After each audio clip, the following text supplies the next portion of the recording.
محققین دا ذکر کوي چې باری تعالی څومره نعم کړی دي خو هغه نعمت ته واپس د احسان د بارولو څخه ذکر نه دی کړی چې زه تاسو ته احسان باروم. یوازې په دې دومره نعمو کې چې باری تعالی بیرته مؤمن ته په ذکر د یادولو د احسان سره مذکور ګرځولې دي هغه بعثت د نبي علیه السلام. لقد من الله اذ بعث فیهم رسولا، دا یو عظیم احسان یې کړی. نو دا نعمت عظیمه دی، په دې باندې فخر او خوشحالي پکار وي. افغان نه چې خپل سړی کنجوس وي په بعثت د پراتلو د دنیا ته خوشحالي نشي کولی او بل ځواني کوي ډېرې پې خوشحاله شي. که یهودي نه وي که عیسوي نه وي خوشحاله شي. دا میلاد النبي باندې چې څوک خفه کېږي د تستنې د یهودیانو ول شوي د هغه تنظیم کې دننه شوي چې کم تنظیم یهودو ته کار کوي کم عیسویانو ته کار کوي. یهودیانو او عیسویانو صفات او شان او عظمت د محمد مصطفی ډېر بد لګي، ځکه چې د هغې دغه دین د فروعیاتو او د هغې د مسلکونو جرړې ایستلي دي. عظیم دشمني دی د نبي علیه الصلاة والسلام سره.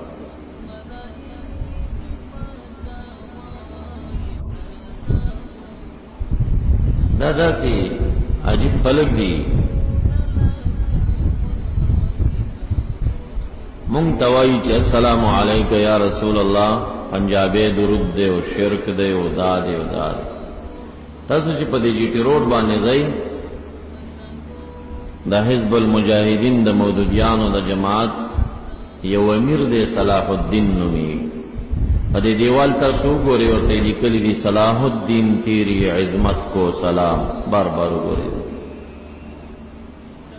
اوابیانو لیکلي جمعیت طلبه عربیه کنا صلاح الدین تیری عظمت کو سلام. دا عربی ته واړو هېڅ شی ته جوړي. السلام علیک یا صلاح الدین دیجی کی صلاح الدین موجود.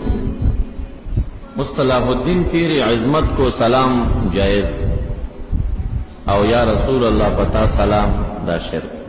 ایسی عجیب خلق.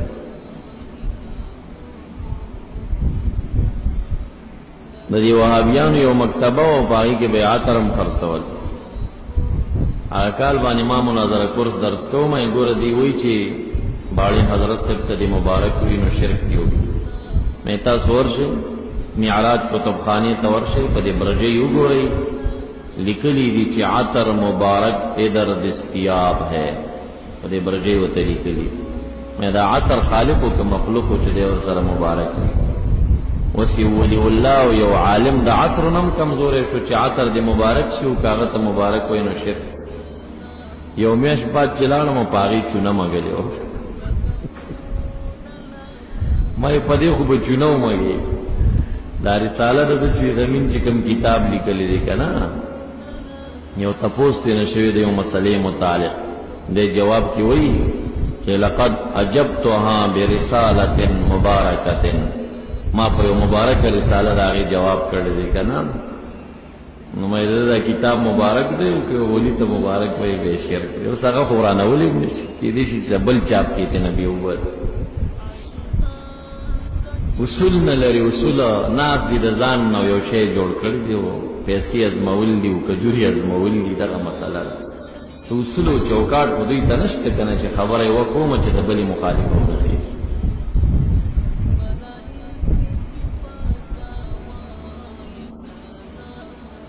نو دا عظیم احسان دی.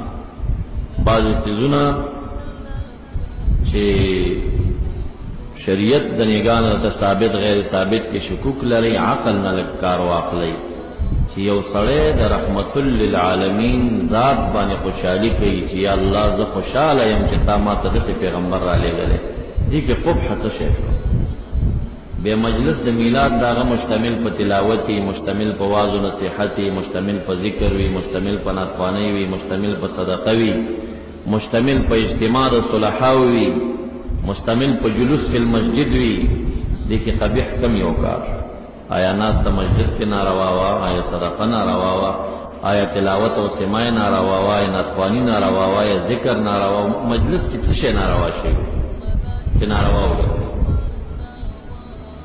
آیا بیا چې د واتو صلات سلام او درود پکې کې د د دې دومره رواو کارونو مجموعه چې وګرځېږي نو بیا هغه بیا ناروا ګرځېږي کوم عمل چې دومره نیکو کارونو لره جامع شي